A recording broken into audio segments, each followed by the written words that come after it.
Welcome back to the many video fans and my YouTube channel fans. Today guys we are going to talk about guys how to enable auto brightness in our Tecno phone. Friends, you want to enable your auto brightness mode settings, so guys you can enable it. And friends, now let's see how to enable auto brightness in our Tecno phone and how can you use it in your Tecno phone mobile.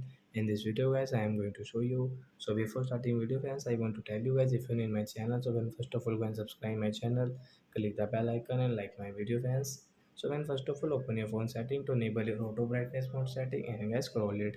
Friends, you can see this type of setting. Guys, click on guys your display and brightness setting, and guys you can see guys your adaptive brightness. Guys, tap here and guys turn on from this right side guys. So guys, adaptive brightness mode will enable means auto brightness mode enable in your Tecno phone, and guys you can increase and decrease yourself guys your brightness setting friends.